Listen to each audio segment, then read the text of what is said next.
I tried living by the 48 laws of power for a week so you don't have to. Here's what you need to know. Day 1, 9 a.m. I put my phone on the table and wrote down one rule. Every interaction today runs on Law 3, conceal your intentions. I went into 2 meetings that day and said almost nothing. Just questions, just nodding. By the afternoon, 3 separate people had told me things they'd never normally share. Project problems, who they didn't trust, what they were actually worried about. Not because I was clever, because I created a vacuum, and people fill silence with confession. That's the first thing nobody tells you about this book. It's not about tricks, it's about restraint. Most people lose power the moment they open their mouth one sentence too many. And here's why this one actually helps you in real life. Not just in some boardroom fantasy. Every time you reveal your full plan early, you give people time to prepare a counter, form an opinion, or talk you out of it. Holding your intentions back buys you room to adjust, gather information, and act from a position where nobody saw you coming. It's the difference between negotiating from strength and negotiating from a script everyone else already read. Day 2, I ran Law 1.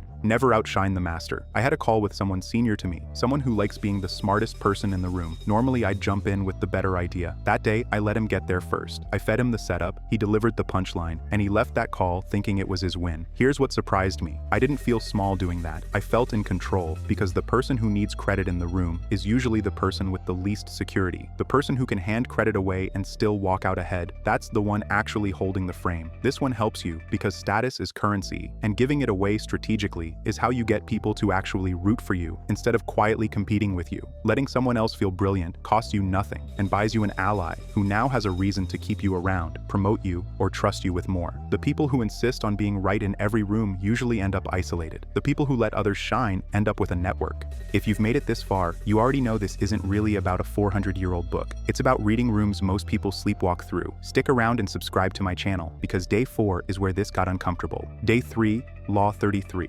Discover each man's thumbscrew. Every person has a lever: ego, fear, guilt, the need to be seen as generous. I spent the day just watching, not manipulating, just noticing. My landlord's lever was being seen as fair. My coworker's lever was being seen as the hardest worker in the building. Once you see someone's lever, you stop being surprised by them. You stop reacting. You start predicting. That's the part that should scare you a little, because right now, someone has already found yours. The question is whether you know what it is before they use it. But this law cuts both ways, and the useful direction is the one people skip. Once you understand what actually drives someone, fear of looking foolish, need for approval, pride in their work, you stop taking their behavior personally and start understanding it. Conflicts de-escalate faster, negotiations go smoother, and you stop wasting energy being confused by people. Understanding someone's lever isn't just leverage over them, it's clarity for you. Day 4, I tried Law 15. Crush your enemy totally. I didn't have an enemy, so I ran it as a thought experiment on an old conflict instead of a live one, because half measures in real relationships just create resentment without resolution. And that's the actual lesson. This law isn't a green light for cruelty. It's a warning against leaving problems half-solved, because a wounded ego doesn't forget, it waits. The real benefit here is knowing when to actually finish something, instead of leaving it dangling out of politeness. A conflict you only half-resolve to keep the peace usually resurfaces later, worse, because the other person had time to reframe it in their own favor. Fully resolving something, clearly and completely, even when it's uncomfortable, is what actually prevents the slow resentment that ends relationships and partnerships months down the line. Day 5 got personal. Law 38. Think as you like, but behave like others. I disagreed with almost everyone in a group setting that day and said nothing, just watched. It was the hardest day of the week, not because it was manipulative, but because it exposed how much of my normal talking is just me trying to be understood instead of trying to be effective. Sometimes those are the same thing. That week, they weren't. The benefit of this one is simple, but easy to underrate. You don't owe every room your unfiltered opinion. Picking your moments to disagree instead of broadcasting every belief you hold keeps you out of pointless conflicts and protects your energy for the arguments that actually matter. People who never learn this burn social capital arguing about things nobody remembers a week later. By day 6, I noticed something the book never says out loud. Every law works better on people who are reacting emotionally than on people who are calm. The less reactive I became, the more power I seemed to have, without doing anything at all. Power isn't really 48 rules. It's one rule wearing 48 disguises. Stay calmer than the room.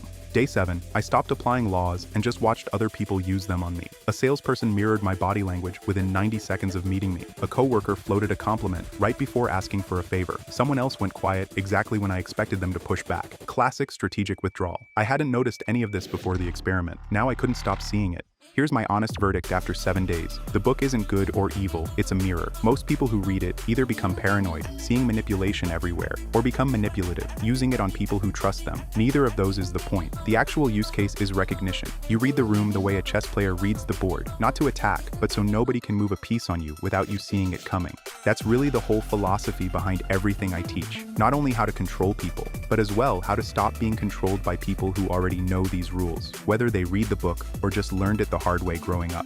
And if you want to know exactly which law you default to and which one your blind spot is, take the quiz at the oneacademy.app. 1 minute, and it'll tell you more about how you actually operate than this whole video did. The link is in the description. I'll see you in the next one.